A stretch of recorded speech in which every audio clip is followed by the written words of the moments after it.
Greetings, friends, and welcome back. If you remember, we have been looking at Bible heroes. I hope you were inspired and encouraged by our series on Esther.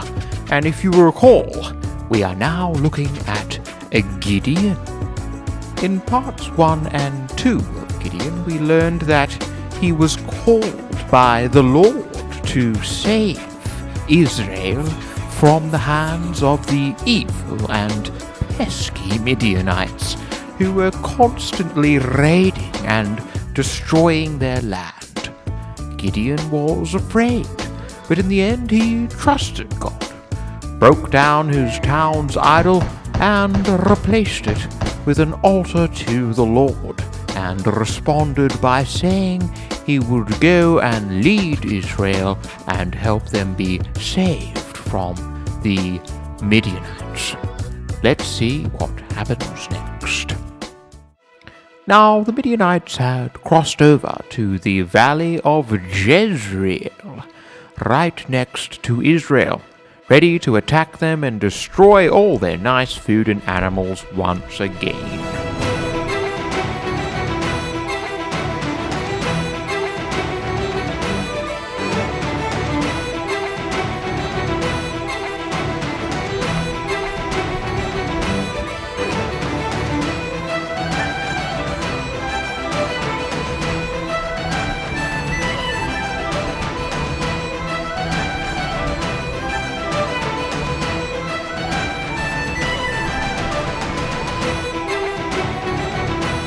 Gideon was very afraid.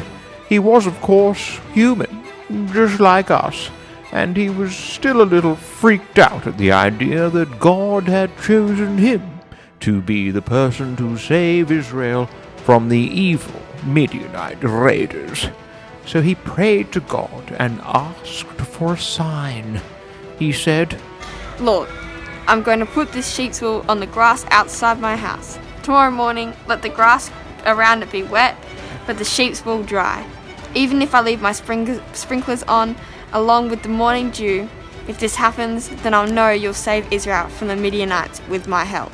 So Gideon woke up the next morning, and behold, the sheep's wool was dry, but the grass was wet. But Gideon was still a little freaked out, so he asked God again, "Lord, sorry, me again. Just one more sign, just for ultra double whammy confirmation. I'm going to leave my sheep's wool out again tonight. Can you make the ground dry and the sheep's wool soggy and wet? And then I'll know, for triple sure, that you'll save us with me as leader." So the Lord did exactly that, and Gideon was encouraged. Gideon blew a big trumpet and gathered many Israelites to himself, so they could chat about what they were going to do about the tens of thousands of Midianites that were waiting to attack them.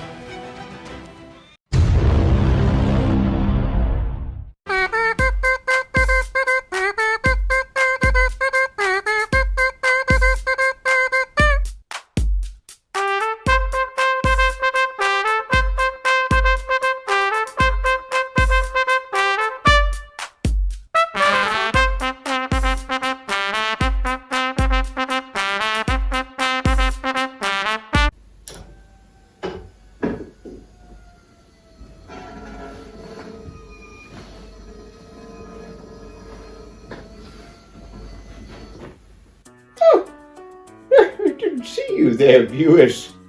Trying to get in a good old kip. Still on holidays, I think, a little, trying to get back in the swing. Well, Gideon, part 3. Where does he find himself? Well, he's very afraid. He's human like us, and he should be afraid. The Midianites are in the valley of Jezreel, ready to attack Israel and Gideon and his town all over again.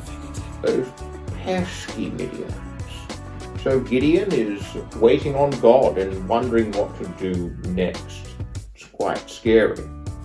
Anyway, this week our takeaway is how to make the right choice, or making the right choice. That's what we're going to look at and dig into a little. Now, with Gideon's case, it's an interesting one. He does something that's a little weird, and it's not something we should really copy.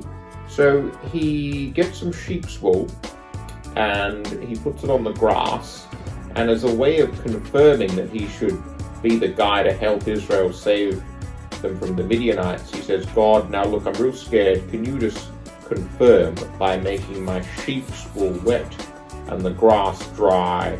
And then God does that, and then he asks for the opposite as a double confirmation, for the grass to be wet and the sheep wool dry.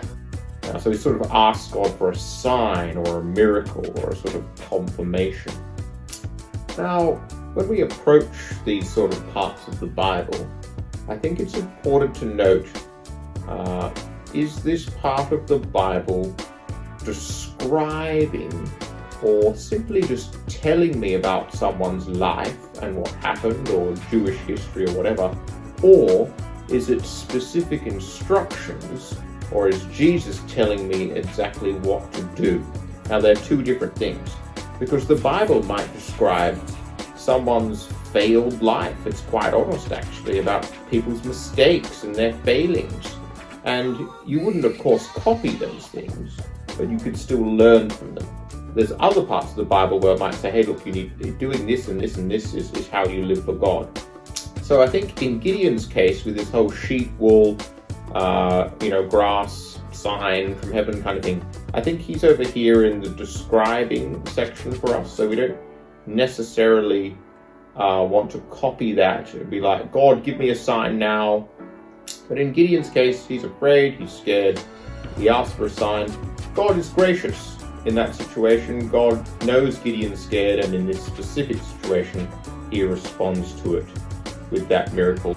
So for us, I think if we're trying to make the right choice, follow God, like Gideon's trying to do, step out, take the right path, I think there's three things that we can do to help us make the right choice and follow God.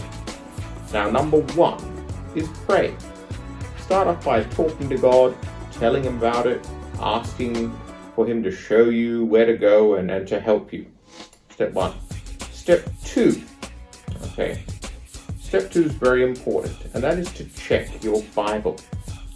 Now again, check the parts of the Bible, for example, Jesus' words, which say things like, treat others as you would like to be treated yourself. If we followed that simple command, I think we'd be on our way to making a lot of good choices in our lives. And lastly, number three, talk to a wise adult. Okay? That wise adult or parent or teacher or education assistant or someone, they have a lot more life experience than you do. They could be like, look, that is a wise choice. I think you will be following God with your life in that case. They're great people.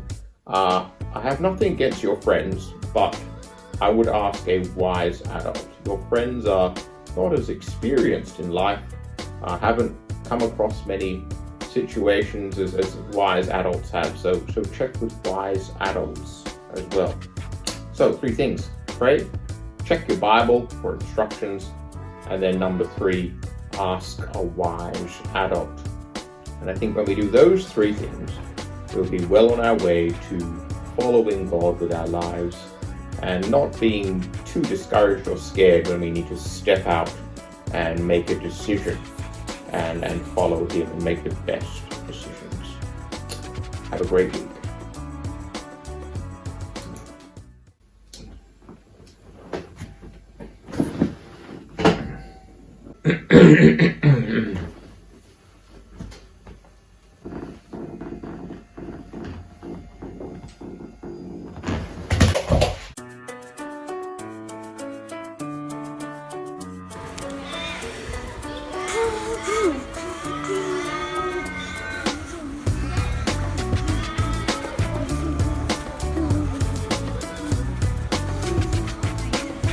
The Midianites are in the valley of Jezreel. What are you doing, Gracie?